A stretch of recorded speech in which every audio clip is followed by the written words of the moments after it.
liftoff. You're watching Spaceflight Now's coverage of the launch of Atlantis. We are back at spaceflightnow.com. Leroy Chow here, Miles O'Brien, and with us, joining us is Boeing Vice President Joy Bryant. Joy is taking time away from a busy day for her because she's actually going to be plugged in on console in just a few moments. And you know, you're with the space station program. Yes. You're plugged in on console. This mission may not be so much important, but what are the kinds of things you have to weigh in on a launch decision if you're on the space station side of things? Well, in the previous missions, if there were some missions, or most of them are fairly benign for station, we established them that way, but you know, batteries and charging and internal versus external and a few of those, but by and large it's fairly benign. Right, so we do most of our work up front, and launch day is just an exciting day. But you get to say go or not. You're polled in the room, right? Actually, my counterpart for NASA says go. Oh, okay. Right. But you're like, say go, say go. Yeah. All right, so let's talk about this flight in the grand scheme. Of course, 6 flights to go. Every flight is going to have great importance as far as what you bring, what you don't bring, what you bring back, because the capabilities of the shuttle are such that, you know, when we don't have it, we aren't going to be able to bring things like control moment gyros, which weigh 600 pounds and are big things that are strapped on the outside.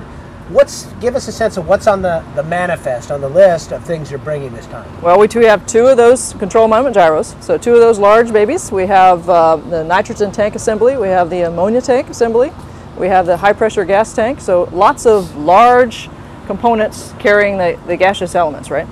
So those components, we have a MISSI that's on the sidewall, and so that's a... Tell people what MISSI is. MISSI is an experiment, actually lots of universities involved in that. MISSI is an acronym, everything's an acronym here, right? Yeah. It's a material science experiment. I'll shorten it up. Most of the time people don't remember what the acronyms are. It's just a word unto itself, but I'm glad you knew that. I'm glad you did that. Go ahead.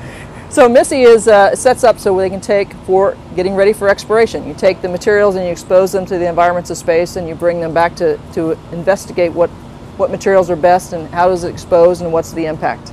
So there's several of those components, 14 ORUs in total, and it's just the start of a long list. So we're staging each of the missions going forward. We're going to have those components ready to go, getting ready. Now the reliability is such that we know that we have enough, right? CMGs, for example. I'll go back to the moment gyros. We have 4 on station. We used to say that we had to have 3 to operate. Now we can operate with 2 only. So as we've flown, we've learned more and more about how to fly and how to change and how to lower our constraints. So not only do we have more reliability than we expected, 70% more reliable than our failure rates that we predicted, 20% on the internal elements, so the 70% is on the external.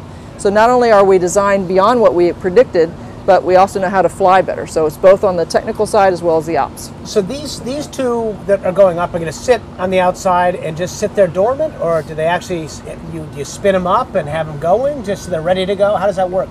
They'll be station kept, if you will. Yeah. They'll have power, they'll have that capability, but they will not be active. Okay, so they'll be there ready to, just a matter of a flip of a switch, and they'll be able to fill in for something that breaks down the road. Actually, they'll have to be retrieved EVA and installed. They will have to be popped in. Yeah, so they'll have to be moved. So there'll be ones on Nader facing on port, and the ELCs, so the Express Logistics Carriers, the 2 that sit in the bay of the shuttle. One will be stowed on the Nader Earth facing on port, and the other will be Zenith or space facing on starboard, and vice versa for the other logistic carriers. So we'll have to have an EVA, go external to get those, and then replace the CMGs. So this is the shuttle's attic, if you will, where you put store stuff, right? There you I mean, go. essentially, it's a local Home Depot. Spare parts. You bring the Home Depot 2 in for future use. That's right. Well, now, so these control moment gyros, which are so crucial for the, setting the orientation of the space station, they're big and they are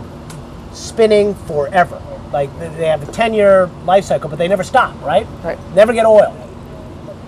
That's amazing. Absolutely. It's precise engineering. Yeah. 6,000 RPMs. 6,000 RPMs for 10 years. Yep. Yeah, that's pretty good. That's pretty good. So, possible they'll last longer than 10 years? What's the thinking? Absolutely. We're actually looking at a study to validate that the station and its components could go through 2028. So, well, wouldn't that be interesting if we could sustain it that long? it would be. You think that's possible? I think it's more than possible. I'm ready. Yeah, you are so ready to do that. Because it was officially, the station is supposed to end. Well, and it just hasn't because of the budgeting. Right. Yeah, right now it's supposed to end at the end of 2015, but that's way too soon. We just got started with That's this right. thing, right? that's right. We Right. just got started. You have to keep up the science, and you have to keep up the international relationships. Absolutely. I mean, it's just critical. There's a lot of good reasons not to pull the plug after you spent all this time, effort, money, risk lives to build it, right? Right. All right, so as you look down the road and you think, do you like have pretty much a tentative packing list for the remainder of the shuttle launches, pretty much, on what's going to go up, what's going to come down? We have a tentative packing list and a backup packing list. So Yeah. as things move around, you change priorities. If you have extra space, you move those in. As components have issues, we bump them up on the prioritized list. So, yeah. So what are going to be the big, what are you going to miss the most when the shuttle is gone? And what are the things we can't take to the station? A lot of things can't come back, we know that. But taking two.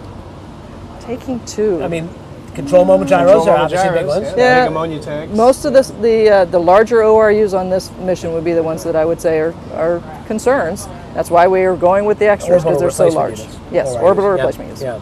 So it'd be kind of a sad day if you ended up in the middle of this gap and wishing you had that capability. There's no alternative to it, is there?